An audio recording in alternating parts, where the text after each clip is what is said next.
परमेश्वर के प्यारे बच्चों, हम परमेश्वर की स्तुति करते हैं। आज हम बाइबल की पहली पुस्तक उत्पत्ति में से उसका दूसरा अध्याय पढ़ने जा रहे हैं।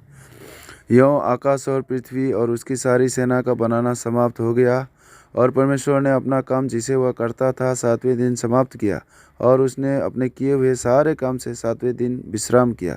और परमेश्वर ने 7वें दिन को आशीष दी और पवित्र ठहराया, क्योंकि उसमें उसने सृष्टि की रचना के अपने सारे काम से विश्राम लिया। आकाश और पृथ्वी की उत्पत्ति का वृत्तांत यह है कि जब ये उत्पन्न हुए, अर्थात जिस दिन परमेश्वर यहोवा ने पृथ्वी और आकाश को बनाया, तब मैदान का कोई पौधा भूमि पर न था और न मैदान का कोई छोटा पेड़ उगा था, क्योंकि यहोवा परमेश्वर ने पृथ्वी पर जल नहीं बरसाया था और भूमि पर खेती करने के लिए मनुष्य भी नहीं था। तो भी कोहरा पृथ्वी से उठता था, जिससे सारी भूमि सींच जाती थी। तब यहोवा परमेश्वर ने आदम को भूमि की मिट्टी से रचा और उसके नथनों में जीवन का श्वास फूंक दिया और आदम जीवित प्राणी बन गया। और यहोवा परमेश्वर ने पूर्व और अदन में एक वाटिका लगाई और वहाँ आदम को जिसे उसने रचा था रख दिया। और यहोवा परमेश्वर ने भूमि के सब भांति के वृक्ष जो देखने में मनोहर और जिसके फल खाने में अच्छे हैं उगाए, और वाटिका के बीच में जीवन के वृक्ष को और भले या बुरे के ज्ञान के वृक्ष को भी लगाया। उस वाटिका को सींचने के लिए एक महानदी अदन से निकली और वहाँ से आगे बहकर 4 धाराओं में बट गई। पहली धारा का नाम पिशोन है।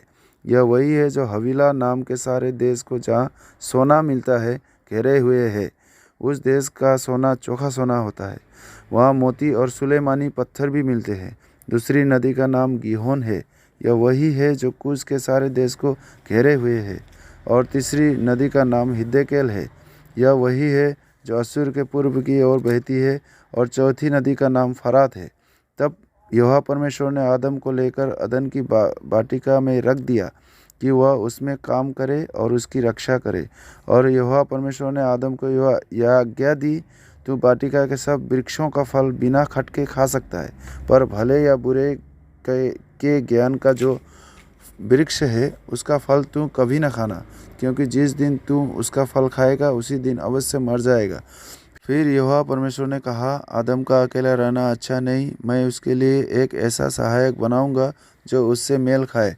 और यहोवा परमेश्वर भूमि में से सब जाति के बनैले पशुओं और आकाश के सब भांति के पक्षियों को रचकर आदम के पास ले आया कि देखे कि वह उसका क्या क्या नाम रखता है। और जिस जिस जीवित प्राणी का जो नाम आदम ने रखा, वही उसका नाम हो गया।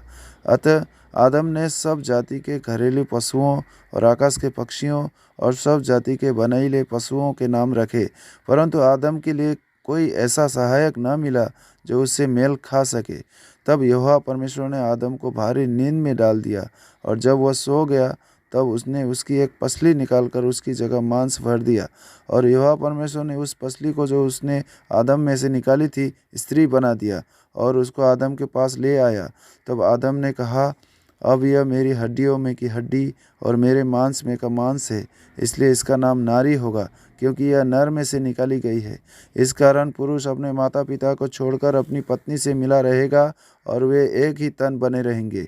आदम और उसकी पत्नी दोनों नंगे थे, पर लजाते न थे। Praise the Lord.